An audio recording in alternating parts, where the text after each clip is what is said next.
পুরো অগস্তি বাড়িতে আবারও একটি খুশির দিন নেমে আসে। সুগন্ধা শ্বশুরমশাই তাদের বাড়িতে ফিরে আসে।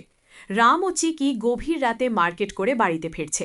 সুগন্ধার বাবা নতুন বৌমা চিকিকে দেখে অনেক খুশি হয় ও আন্নাপূর্ণা অগস্তিকে জানিয়ে দেন কাল সকালেই চিকিকে বরণ করে পুরো অগস্তি পরিবারের বড় বৌমা হিসেবে মেনে নেবেন।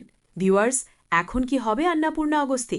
তিনি কি রামের দাদার কথা মেনে বাধ্য হয়ে চিকিকে রামের বউ হিসেবে মেনে নেবে? ভিউয়ার্স, কেমন আছো সবাই? তোমাদের জন্য নিয়ে আসলাম ভালোবাসি তোমায় এপিসোড ৮৮তম পর্ব। ভিডিও ভালো লেগে থাকলে লাইক ও একটি কমেন্ট করে দেবে। পর্বের শুরুতে আমরা দেখতে পাই বাড়ির আঙিনা আন্নাপূর্ণা অগস্তি সবার সামনে দাঁড়িয়ে সুগন্ধাকে সতর্ক করছেন। সুগন্ধা চিকিকে আশীর্বাদ করায় আন্নাপূর্ণা অগস্তি অসন্তুষ্ট। সুগন্ধার বাবা আন্নাপূর্ণা অগস্তিকে বলে নিজেকে একটু শুধরে নাও, নতুন বউয়ের সব নিয়মকানুন পালনের জন্য তৈরি হও। যদি আমার রাগ দেখতে না চাও তবে সব ঠিকমতো করো। রাম ও চিকি কেনাকাটা করে ফিরছে। চিকি পোশাক কেনাকাটা অপচয় নিয়ে অনেক চিন্তিত। চিকি বলে, রাম, এই টাকা দিয়ে আমার আশ্রমের ৩ মাসের রেশন হয়ে যেত, তুমি কেন এত টাকা নষ্ট করলে? রাম বলে, দেখ চিকি, এই বিয়ে বা ভালোবাসা আমার পরিবারের কাছে সত্যি হতে পারে, কিন্তু আমার কাছে এটা একটা ১ বছরের ইনভেস্টমেন্ট। তুমি শুধু অভিনয়টা ঠিকমতো করে যাও। চিকি অবাক হয়ে রামের দিকে তাকিয়ে থাকে।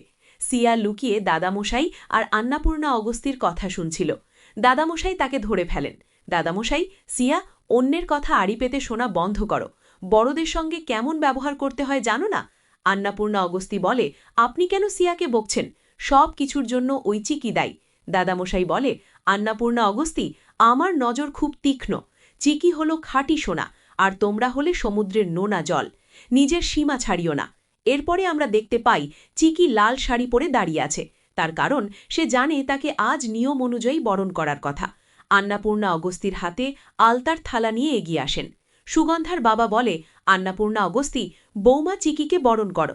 আন্নাপূর্ণা অগস্তির রাগের বশবর্তী হয়ে বরণ করার বদলে পুরো আলতা চিকির মুখে ছুঁড়ে মারেন। অগস্তি পরিবারের সবাই আন্নাপূর্ণা অগস্তি এমন ব্যবহার দেখে হতভম্ব হয়ে যায়। সুগন্ধার বাবা বলে, আন্নাপূর্ণা অগস্তি, এটা কি করলে তুমি?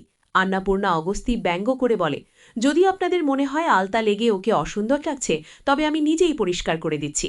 এই কথা বলেই আন্নাপূর্ণা অগস্তি চিক্কির মুখে সজোরে জল ছিটিয়ে দেন।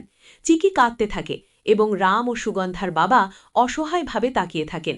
এইদিকে আন্নাপূর্ণার এমন আচরণে অনেক ভেঙে পড়ে। ভিউয়ার্স, আজ এই পর্যন্তই। পরবর্তী ভিডিও দেখতে আমাদের চ্যানেলটি সাবস্ক্রাইব করে বেল আইকন অন করে দিন। পরবর্তী ভিডিও দেখার জন্য অপেক্ষা করো। ধন্যবাদ।